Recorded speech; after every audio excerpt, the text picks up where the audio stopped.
দোকানগুলো খুলতে পারেনি, তবে এখানে বাড়ির লোকজন আতঙ্কে ছিল। এটা যদি মেইন রোড আছে, এখানে যতবার মিছিলগুলো যায় আতঙ্কে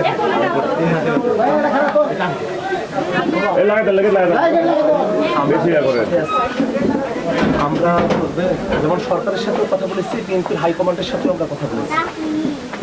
তারা তাদের মতো করে পদক্ষেপ নেবেন এবং যারা জনগণের উপরে অত্যাচার নির্যাতন করবে তারা ঘৃণিত হবে, তাদেরকে মানুষ ঘৃণা করবে। কেউ যদি ঘৃণা কুড়াতে চায় তাহলে সে ঘৃণা কুড়া। আমরা শান্তির মধ্যে দিয়ে আমরা চলবো। ভালো হবে না, পরে হবে না, শেষ করা যাবে না। কালকে রাতে আপনার দেখেন বাদ দেন এগুলো ভালো হবে। বলুক না, থাকা লাগছে। খুব কষ্ট ছিল, খুব কষ্ট ছিল।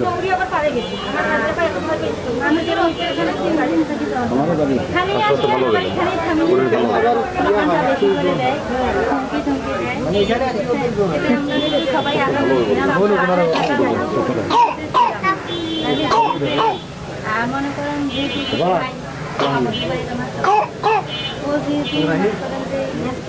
আপনার ইয়ে দাঁড়াইছে,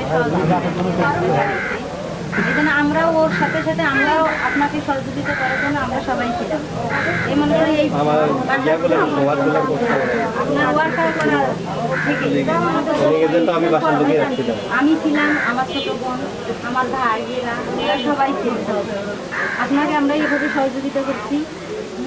আমি মনে করি যে এটা ন্যায়ের পথে আমরা লড়াই করছি, বুকের মাঝে কোনো ইয়ে করিনি, সাহস নিয়েই লড়াই করছি।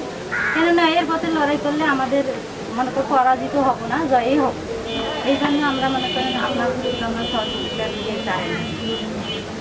আর ওরা হুমকি দিচ্ছিল আমার তো মনে করেন আমরা 5 ভাই বোন, আমি মনে করি ওর গর্ব, আমার বড় ভাই আছে। আর ও আজ যে পরিস্থিতিতে দাঁড়িয়েছে তার পিছনে আমার বড় ভাইয়ের সহযোগিতা আছে। ঠিক আছে, আমার বড় ভাইয়ের অবদান ওর পিছনে অনেকটাই। আর ওর পেছনে ইয়ে করতে করতে মনে করেন যে আমার বড় ভাই আজকে বাসন কিছুই করতে পারেন। ঠিক আছে, আমার বাবা ছিল সামান্য মনে করে আয়ের একজন মনে করেন সাইকেল মেকানিক। আর আমার খরচ বহন করার পক্ষে সম্ভব ছিল না। আমার বড় ভাই মনে করেন যে ছোটো ছোটো ভাই টাকা। আর আমার বাবা এখন নেই, আমার ভাইয়েরা ইতিম। আমাকে আমার ভাইদের টাকার মতো মনে করেন আমার আর কেউ নেই। আমার ওই অসহায় মা আছে, আমার কাজ হিসেবে আমার বাসায় আছে। আমার আব্বার 4 ভাই আছে। আমার অসহায় মাকে দোয়া করবে। আপনার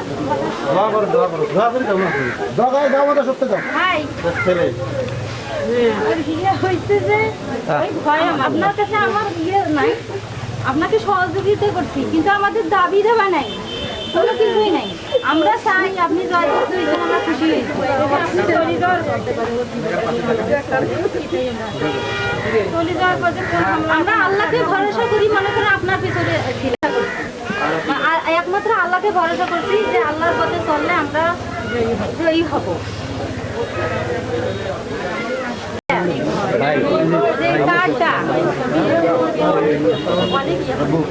কোনো লোক ঢুকবে না, ভিতরে কোনো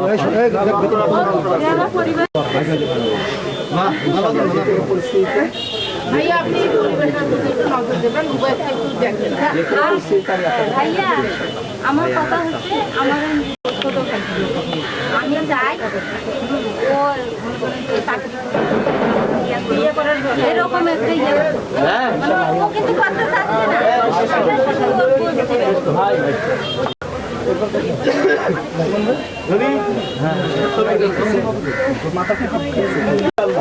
আমরা ন্যায় বিচার আমরা চেষ্টা করবো ইনশাআল্লাহ। আমরা ন্যায় বিচার